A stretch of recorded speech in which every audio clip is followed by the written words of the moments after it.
Καλώς ήρθες σε ένα βίντεο της σειράς Rank Machine.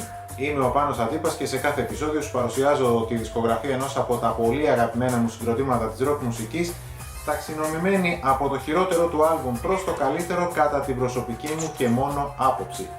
Αφήνουμε για λίγο τα σχήματα της πιο κλασικής, ας το πούμε, rock μουσικής, στα οποία καλώς εχόντων των πραγμάτων θα επανέλθουμε μετά από 5, 6 ή μπορεί και 10 βίντεο και θα πάμε να δούμε κάποια από τα συγκροτήματα του λεγόμενου νέου rock. Κάτσε αναπαυτικά λοιπόν, πάρε και τον καφέ σου ή το ποτό σου, γιατί για τα επόμενα 20 περίπου λεπτά θα σου πω την ιστορία που έχω ετοιμάσει για ένα από τα σημαντικότερα και ποιοτικότερα και από τα πιο αγαπημένα μου συγκροτήματα της τελευταίας 30 ετίας, τους Radiohead. Πειραματιστές και πρωτοπόροι, αντισυμβατικοί και παράδοξοι, δεν ακολούθησαν ποτέ το κύμα της εποχής τους. Η μουσική τους, όσο εγκεφαλική είναι, άλλο τόσο σου ξυπνάει και πάρα πολλά συναισθήματα. Επηρέασαν πάρα πολλά groups που ξεπήδησαν από την παγκόσμια μουσική σκηνή από τα τέλη της δεκαετίας του 90 και μετά, ενώ οι ίδιοι δεν κάθισαν ποτέ στις όποιες δάφνες τους πρόσφερε η επιτυχία του εκάστοτε άλμπουμ που έκαναν, αλλά επαναπροσδιορίζαν κάθε φορά τον εαυτό τους, εξερευνώντας και εφαρμόζοντας καινούργια στοιχεία στη μουσική τους, αλλά και τη γενικότερη φιλοσοφία τους. Οι Radiohead δημιουργήθηκαν το 1985 στην Οξφόρδη, αρχικά με το όνομα On a Friday, γιατί ως φοιτητές μπορούσαν να συγκεντρώνονται σαν συγκρότημα και να κάνουν τις πρόβες τους μόνο κάθε Παρασκευή, ενώ προς τα τέλη του 91 με αρχές 92, όταν και υπέγραψαν το πρώτο τους συμβόλαιο με την Parlophone, μετονομάστηκαν στο πιο κομψό Radiohead, παίρνοντας μάλιστα το καινούργιο τους όνομα από ένα από τα πιο αδιάφορα και ανόητα τραγούδια των Talking Heads, από το άλμπουμ τους True Stories, το οποίο όμως άρεσε σε όλα τα μέλη της μπάντας. Σταθερή η σύνθεση του group όλα τα χρόνια της ζωής του, Tom York φωνή και κιθάρα, τα αδέρφια Colin και Jonathan Greenwood σε μπάσο και κιθάρα αντίστοιχα, Ed O'Brien κιθάρα και δεύτερα φωνητικά και Phil Selway στα drums. Τους Radiohead αξιώθηκα και τους είδα live μία και μοναδική φορά στη ζωή μου σε μια καταπληκτική συναυλία, όπου είχα περάσει ονειρικά και μάλιστα την ημέρα των γενεθλίων μου στις 26 Ιουνίου του 2000 στο θέατρο του Λυκαβητού, το εισιτήριο παρακαλώ, 12.000 δραχμές η είσοδος. Τότε που γινόντουσαν ακόμα συναυλίες στο Λυκαβητό, όπου χρονικά συνέπεσε και αμέσως μετά την κυκλοφορία του άλμπουμ Kid A. Λοιπόν, όσοι ήθιστε στην παρουσίαση δεν θα συμπεριλάβω συλλογές ή live albums, παρά μόνο τα studio albums που έχουν κυκλοφορήσει οι Radiohead, και αυτά είναι συνολικά 9. Και πάμε να τα δούμε ένα-ένα ευθύς αμέσως, ξεκινώντας από το λιγότερο αγαπημένο μου άλμπουμ των Radiohead, που είναι το Pablo Honey, το ντεμπούτο άλμπουμ των Radiohead, που κυκλοφόρησε αρχές του 1993 και ίσως να μην είναι το χειρότερο τους άλμπουμ, απλά οι ίδιοι οι Radiohead, από ό,τι μας έδωσαν να καταλάβουμε από τα πιο ύστερα άλμπουμς τους και τη μετέπειτα πορεία τους, ότι αυτός είναι ο λιγότερο Radiohead δίσκος. Οπότε απλά και για μένα είναι το λιγότερο αγαπημένο μου άλμπουμ και μάλλον θα είναι και αυτό που θα το βάλω να ξαναπαίξει πολύ πιο σπάνια από οποιονδήποτε άλλον τους στο μέλλον. Το Pablo Honey είναι ένα αρκετά αγουρό έως αφελές, αλλά σε σημεία ενδιαφέρον ντεμπούτο άλμπουμ ενός group που παίζει μια κιθαριστική έως και heavy σε μερικές περιπτώσεις εναλλακτική Brit pop rock, και άσχετα αν οι ίδιοι οι Radiohead θεωρούν ότι anyone can play guitar. Το Creep ήταν το κομμάτι που τους έκανε μέσα σε μια νύχτα γνωστούς σε ολόκληρη την Αμερική, και οι προτάσεις για συναυλίες από εκεί έπεφταν βροχή μόνο και μόνο για αυτό το κομμάτι. Αρκετά τραγουδάκια του άλμπουμ είναι πολύ συμπαθητικά, όπως τα You, Stop Whispering και Thinking About You. Overall όμως θεωρώ ότι είναι αυτό το άλμπουμ του group που έχει ξεπεραστεί και ξεχαστεί ήδη από τους περισσότερους fans του group, αλλά και από τους ίδιους τους Radiohead. Γιατί προσωπική μου αίσθηση είναι ότι αν κάποιος λάτρεψε τους Radiohead, τους λάτρεψε για το πιο σοφιστικέ, εναλλακτικό, πειραματικό, σκοτεινό προφίλ που ανέπτυξαν από το επόμενο κιόλας άλμπουμ, από το The Bench έως και τις μέρες μας.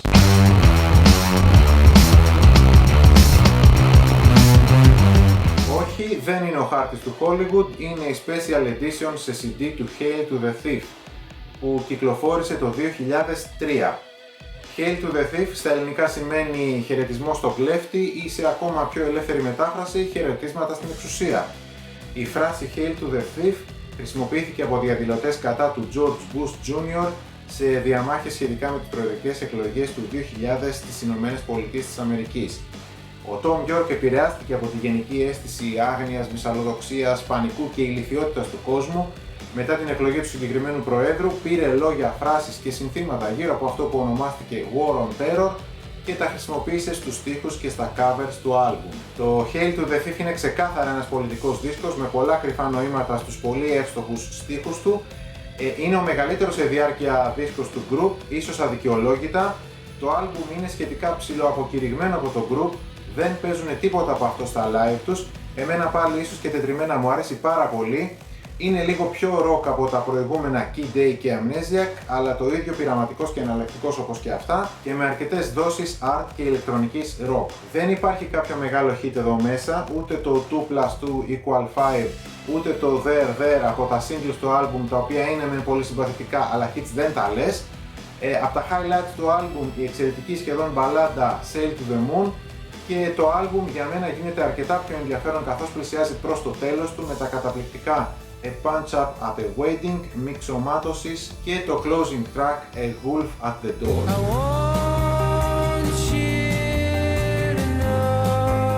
Amnesiac του 2001, που όσο και αν μου αρέσει και όσο και αν το λατρεύω, δεν μπορώ να το τοποθετήσω ψηλότερα στην εκτίμησή μου.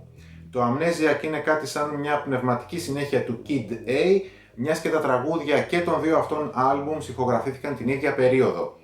Οι Radiohead ίσως και να είχαν κατά νου να τα κυκλοφορήσουν σαν διπλό άλμπουμ, αλλά αφενός θεώρησαν ότι θα ήταν βαρύ και αφετέρου ήθελαν να αναδείξουν την ιδιαιτερότητα και τη διαφορετικότητα του κάθε άλμπουμ και με τρόπο που να μην ακυρώνει το ένα το άλλο, και κατά την ταπεινή μου άποψη έπραξαν πάρα πολύ καλά. Επίσης, όπως έχουν πει και οι ίδιοι οι Radiohead, ήθελαν να δώσουν την ίδια βαρύτητα και στα δύο άλμπουμς και όχι να είναι αυτό το Amnesiac κάτι σαν μια συλλογή από B-sides ή outtakes του Kid A, αλλά ένα αυθύπαρκτο άλμπουμ. Το Amnesiac λοιπόν είναι ένα άλμπουμ ακόμα πιο βαρύ και ψυχρό και πειραματικό από το Kid A, βρίσκει το συγκρότημα ίσως στην πιο ψυχρή εκδοχή του και σαν κάτι τέτοιο πετυχαίνει στο μέγιστο βαθμό. Το Pyramid Song είναι ένα τραγούδι που ίσως μόνο οι Radiohead θα μπορούσαν να στήσουν. Πάνω σε ένα ρυθμό που κρατάει το πιάνο, ο Tom κολυμπάει σε ένα ποτάμι δίπλα σε αγγελάκια με μαύρα μάτια και σε αστρικά αυτοκίνητα, αλλά και All my lovers were there with me, all my past and futures, and we all went to heaven in a little rowboat. There was nothing to fear and nothing to doubt. Μου θυμίζει έντονα το μύθο του ποταμού Αχέροντα αυτό το τραγούδι, ενώ το περίεργο σε στυλ μπαλάντα You and Whose Army είναι ένα από τα πιο δυσνόητα πολιτικά τραγούδια και όσο και αν έχω διαβάσει και ξαναδιαβάσει τους στίχους του, δεν μπορώ να του δώσω μια ξεκάθαρη ερμηνεία. Τώρα το Amnesiac πολύ πιθανό για έναν ροκά να είναι πολύ light και υποτονικό. Υπάρχουν όμως και κομμάτια όπως τα Knives Out και I Might Be Wrong που είναι λίγο πιο νευρικά και περικλίνουν μια σχετική ενέργεια, καθιστώντας τα ίσως τα πιο ευχάριστα και ευκολομνημόνευτα τραγούδια του άλμπουμ. Απ' την άλλη υπάρχουν και κάποια εντελώς πειραματικά τραγούδια όπως τα Pulp Pal Revolving Doors, Dollars and Cents και Like Spinning Plates που μπορεί και να σε στείλουν στην τουαλέτα να θέλεις να ρίξεις λίγο νερό στα μούτρα σου για να συνέλθεις. Προτιμάω το Morning Bell του Kid A από αυτό του Amnesiac, ενώ το άλμπουμ κλείνει σε ένα εντελώς avant jazz κλίμα, ολοκληρώνοντας με τον πιο παρανοϊκό, απειλητικό και μεγαλοφυή τρόπο αυτό το υπέροχο άλμπουμ. Αν δεν έχεις ακούσει καθόλου Radiohead, αλλά θέλεις να ξεκινήσεις να ακούς, μην διανοηθείς να ξεκινήσεις από αυτό το άλμπουμ, θα σε κάψει αμέσως.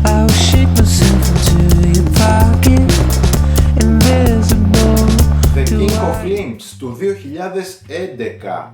Αρχικά αυτό το άλμπουμ σου δίνει την αίσθηση ότι πρόκειται για το πιο πειραματικό από όλα τα πειραματικά άλμπουμ στον Radiohead, όμως όσο πιο πολύ το προσεγγίσεις, τόσο πιο πολύ γίνεται φιλικό απέναντί σου.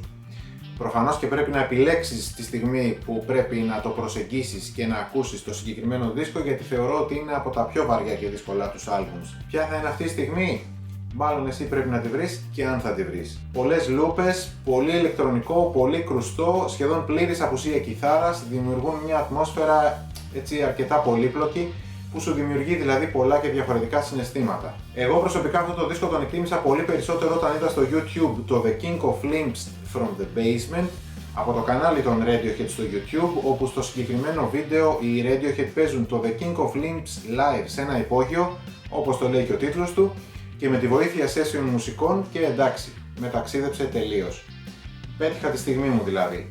Από εκείνη τη στιγμή το πήρα και σε βινίλιο και όποτε το βάζω να παίξει συνεχίζει και με ταξιδεύει. Αν και η δεύτερη πλευρά του The King of Limbs μου αρέσει πολύ περισσότερο, με το Lotus Flower, ένα από τα πιο up-tempo και χαρούμενα τραγούδια του άλμπουμ, και στο οποίο το βίντεο κλιπ ο Tom δίνει ένα συγκλονιστικό ρεσιτάλ αυτοσχεδιασμού στο χορό, με τα Codex και Give Up The Ghost, δύο αφόρητα καταθλιπτικές μπαλάντες, ή μάλλον ας μην χρησιμοποιήσω τη λέξη καταθλιπτικές, με δύο αφόρητα σκοτεινές μπαλάντες, από αυτές που μόνο η Radiohead και οι Tindersticks μπορούν να συνθέσουν, και το Separator, ένα επίσης σκοτεινό, πιο up-tempo όμως κομμάτι, και στο οποίο είναι κάπως πιο ευκρινές το άκουσμα μιας κιθάρας. Απ' την άλλη, σε τέτοιου είδους albums δεν υπάρχουν highlights, δεν ξεχωρίζεις κάποιο track, ή βάζεις το δίσκο να παίξεις στο pick-up, τον ακούς ολόκληρο και τον απολαμβάνεις, ή δεν τον αντέχεις με τίποτα και προχωράς παρακάτω.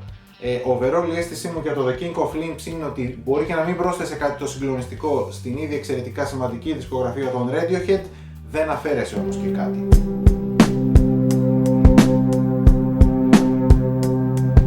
Το In Rainbows είναι το 7ο άλμπουμ των Radiohead και καθώς με τα προηγούμενα 6 ολοκληρώθηκε η αρχική υποχρέωση και η συνεργασία τους με την δισκογραφική εταιρεία Parlophone, η οποία ήταν κάτω από την ομπρέλα της πολυεθνικής EMI, και απευθυνόμενοι στο κοινό τους αποφάσισαν να ρίξουν αρχικά στην αγορά το In Rainbows με το εξής ρηξικέλευθο σκεπτικό. Μαγκές, είμαστε η Radiohead, δεν έχουμε υπογράψει κάποιο καινούριο συμβόλαιο με άλλη δισκογραφική, έχουμε ηχογραφήσει όμως καινούριο δίσκο, όποιος γουστάρει να τον ακούσει ας μπει στο επίσημο site του group, να το κάνει download και ας πληρώσει ό,τι θέλει συμπεριλαμβανομένου και του ποσού των 0 λιρών. Αρχικά δηλαδή παρέκαμψαν αυτό που λέγεται δισκογραφική εταιρεία. Προφανώς από τις πρώτες κιόλας ώρες πέσαν οι servers και όλοι οι αλγόριθμοι μεταβίβασης δεδομένων από τους κόμβους των δικτύων πήγανε περίπατο. Αργότερα βέβαια υπέγραψαν στην ανεξάρτητη Excel Recordings και το In Rainbows κυκλοφόρησε και σε φυσικό μέσο, δηλαδή και σε CD και σε βινίλιο. Και μέχρι τώρα που μιλάμε έχει πουλήσει πάνω από 3 εκατομμύρια αντίτυπα. Για το In Rainbows έχω να πω ότι είναι ένα εξαιρετικό άλμπουμ στο οποίο οι Radiohead μουσικά παντρεύουν με ιδανικές και πιο γήινες και ανθρώπινες αναλογίες τις τελευταίες ηλεκτρονικές και πειραματικές τους διαθέσεις με τις πιο παραδοσιακές συνθετικές τους ευαισθησίες. Σχεδόν σε όλα τα τραγούδια διακρίνω όμορφες σαγηνευτικές μελωδίες, από τα οποία ό,τι σε εκπλήξεως τρέφω περισσότερη αδυναμία στα πιο ατμοσφαιρικά από αυτά, δηλαδή τα Nude, All I Need, House of Cards και Videotape, χωρίς να υστερεί όμως κανένα από τα υπόλοιπα. Το άλμπουμ έχει μια εξαιρετική δυναμική, αναπτύσσεται πολύ όμορφα, εξελίσσεται πολύ φυσικά και αβίαστα, είναι από αυτά τα άλμπουμ στον Radiohead που δεν σε τσιτώνει καθόλου σε κανένα σημείο του, είναι ένα από τα καλύτερα και κλασικότερα Radiohead albums, είναι μιας φυσιολογικής διάρκειας 42-43 λεπτών με 10 τραγούδια και αυτή μάλλον ήταν μια εσκεμμένη αντίδραση μετά την overblown φύση του προηγούμενου άλμπουμ από το In Rainbows του Hail to the Thief.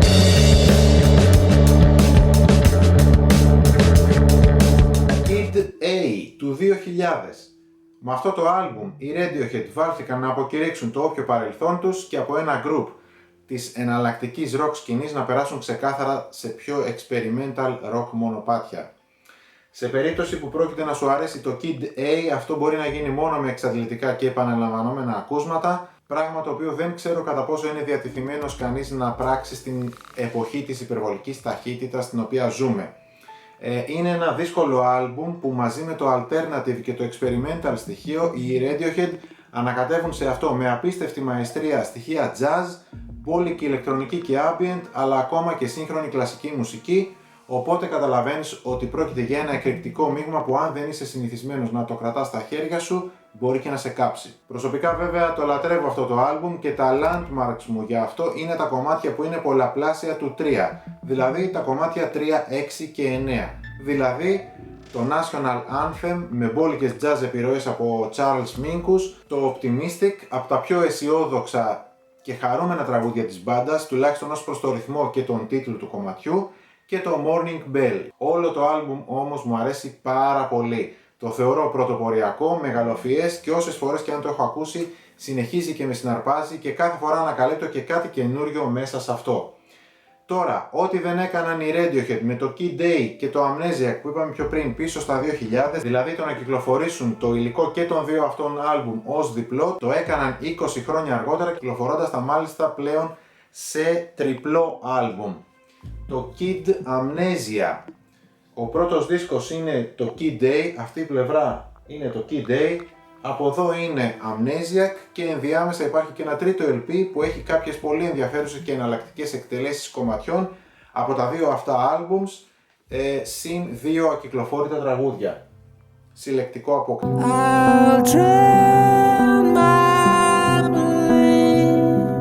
Σε άρθρο του Discogs με μία λίστα για τα 35 πιο λυπημένα ή λυπητερά albums, saddest ήταν η λέξη, υπήρχε μέσα και το A Moon Shaped Pool, το τελευταίο δισκογραφικό πόνημα του group που κυκλοφόρησαν το 2016.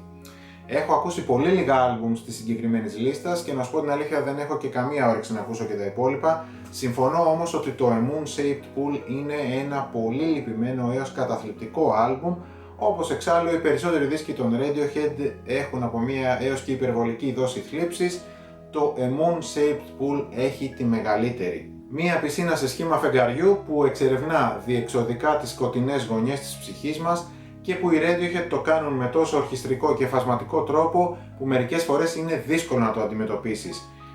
Είναι ένα άλμπουμ που δεν θα ήθελες και δεν πρέπει να ακούσεις όταν νιώθεις καταβεβλημένος, ταλαιπωρημένος ή ανήμπορος, γιατί προφανέστατα θα σε ρίξει ακόμα περισσότερο. Το Daydreaming είναι ίσως το πιο καταθλιπτικό τραγούδι που έγραψε ποτέ η μπάντα και μάλιστα αν έχεις δει και το βίντεο κλιπ του τότε ίσως καταλαβαίνεις και το γιατί. Στο φτωχό μου το μυαλό το A Moon Shaped Pool είναι ένα soundtrack για μια ταινία ψυχολογικού ερωτικού road movie thriller που εκτελήσεται με σχετικά αργούς και ενοχελικούς ρυθμούς χωρίς να έχει καλό ή αίσιο τέλος ή και πάλι μπορεί και να είναι ψιλοαίσιο το τέλος του, κυρίως λόγω του True Love Waits που κλείνει το άλμπουμ. Το θέμα με το A Moon Shaped Pool, το οποίο κατά την προσωπική μου και ταπεινή μου πάντα άποψη είναι ένα συγκλονιστικό άλμπουμ, είναι ότι οι Radiohead έχουν ξεφύγει πλέον από τη σφαίρα του alternative και experimental rock, ακόμα και του σύγχρονου progressive rock αν το θέλεις, και το έχουν φτάσει σε ένα επίπεδο που δεν νομίζω να υπάρχει άλλη μπάντα στον πλανήτη που μπορεί να συνθέσει τέτοια μουσική.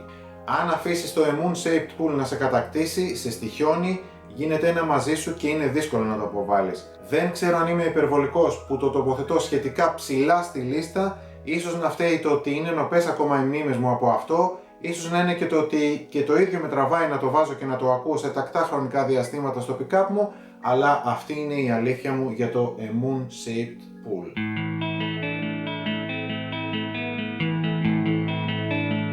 The Bench, το δεύτερο άλμπουμ των Radiohead του 1995, το οποίο είναι το πιο heavy και κιθαριστικό άλμπουμ τους.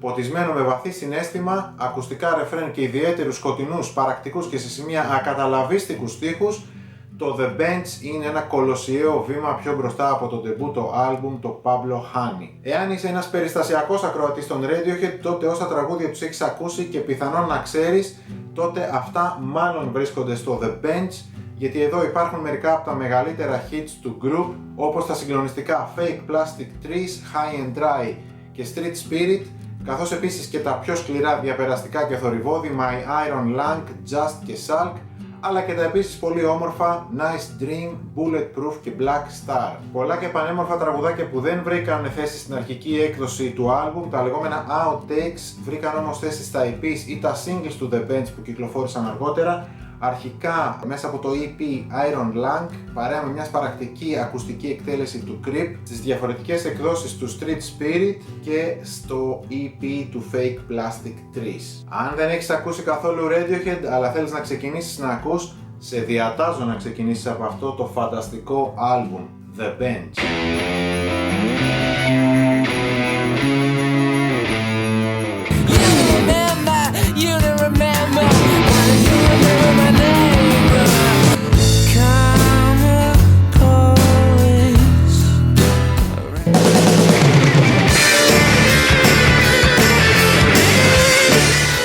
Όσο και αν επαναπροσδιορίζεις κάθε φορά τον εαυτό σου, όσο και αν θέλεις να ξαναγεννιέσαι από τις όποιες τάχτες σου, όσο και αν ανακαλύπτεις καινούριους δρόμους στη ζωή σου, κάποιες αξίες παραμένουν σταθερές και αναλύωτες στον χρόνο. Αδιαπραγμάτευτα στην κορυφή των άλμπουμ στον Radiohead και ακατέβατο από αυτήν, OK Computer. Κυκλοφόρησε σε μια καταπληκτική χρονιά για την παγκόσμια μουσική σκηνή το 1997, βγήκαν πολλά αριστουργήματα εκείνη τη χρονιά όπως το Curtains των Tindersticks, το The Boatman's Call των Nick Cave and the Bad Seeds και το Urban Hymns των Verve, για να αναφέρω ελάχιστα από αυτά. Ακριβώς επειδή το μέλλον είναι άγραφτο, δεν είμαι σε θέση να γνωρίζω αν καταφέρουν ποτέ οι ίδιοι οι Radiohead να ξεπεράσουν αυτό το άλμπουμ, αν και δεν νομίζω, γιατί τέτοια άλμπουμς είναι από αυτά που λέμε ότι βγαίνουν ένα κάθε 100 χρόνια. Προσωπικά το θεωρώ ένα από τα καλύτερα άλμπουμς που ηχογραφήθηκε ποτέ από rock συγκρότημα και το έχω στο top 5 μου όλων των εποχών. Δύσκολο και εύκολο να περιγράψεις τι είναι το OK Computer, γιατί είναι πολλά πράγματα μαζί. Είναι rock, γίνεται hard rock σε μερικές περιπτώσεις, είναι εναλλακτικό, είναι εγκεφαλικό, αλλά είναι και γεμάτο συναίσθημα, έχει ψυχή. When I am king, you will be first against the wall. Είναι σκοτεινό. I live in a town where you can't smell a thing. Είναι εκρηκτικό έως και παρανοϊκό. One day I'm gonna grow wings, a chemical reaction, hysterical and useless. Είναι ένα άλμπουμ με λίγα και περιεκτικά λόγια, ιδανικό για μας που δεν θέλουμε και πολύ να μας τα ζαλίζουν. Karma police, arrest this man, he talks in maths, he buzzes like a fridge, he's like a detuned radio. Και που θέλουμε μια σταθερότητα και ηρεμία στη ζωή μας. No alarms and no surprises please. Για εμάς που δεν θέλουμε διαπληκτισμούς και διαφωνίες, κυρίως με τα πρόσωπα που αγαπάμε και θέλουμε να συνεννοούμαστε. When I go forwards, you go backwards and somewhere we will meet. Ένα άλμπουμ για μας που γελάμε ακούγοντας ότι κάποιος έχει φιλοδοξίες. Ambition makes you look very ugly. Όλα αυτά και πολύ περισσότερα βέβαια είναι το OK Computer και όλα τα τραγούδια που υπάρχουν σε αυτό είναι πραγματικά διαμάντια. Από το Airbag και το Subterranean Homesink Alien ως το Exit Music και το The Tourist είναι αριστουργήματα και συνθέτουν ένα puzzle τόσο μοναδικό και ανεκτήμητο που κατά την ταπεινή μου άποψη πολύ λίγα άλμπουμ στη μουσική βιομηχανία το έχουν καταφέρει. Στις 23 Ιουνίου του 2017 οι Radiohead κυκλοφόρησαν μια επανέκδοση του OK Computer για τα 20 του γενέθλια, το OK Not OK 1997-2017 από την XL Recordings, η οποία περιλαμβάνει μια remastered έκδοση του άλμπουμ συν 8 B-sides και 3 εξαιρετικά outtakes, τα I Promise, Man of War και Lift, την οποία έκδοση ήθελα πάρα πολύ να αποκτήσω σε βινίλιο, αλλά δυστυχώς δεν την πρόλαβα και τώρα η τιμή της έχει εκτοξευτεί στα ύψη και βέβαια μόνο μέσω Discogs. Αυτά ήταν τα 9 άλμπουμ στον Radiohead, μία από τις μεγαλύτερες σύγχρονες μπάντες της rock μουσικής, αν μπορούν βέβαια να θεωρούνται rock οι Radiohead, ταξινομημένα από το λιγότερο αγαπημένο μου άλμπουμ τους προς το υπερβολικά αγαπημένο μου. Πολύ ενδιαφέρον και το βιογραφικό βιβλίο Radiohead, πειραματιστές και πρωτοπόροι, που είχε εκδοθεί και κυκλοφορήσει το 2009 σε συνεργασία των εκδοτικών οίκων Mad, Oxy και Sonic, με ενδιαφέρουσες λεπτομέρειες γύρω από την πορεία και τη ζωή του group και των μελών της. Να είσαι καλά και σε περιμένω σε κάποιο άλλο βίντεο της σειράς Rank Machine.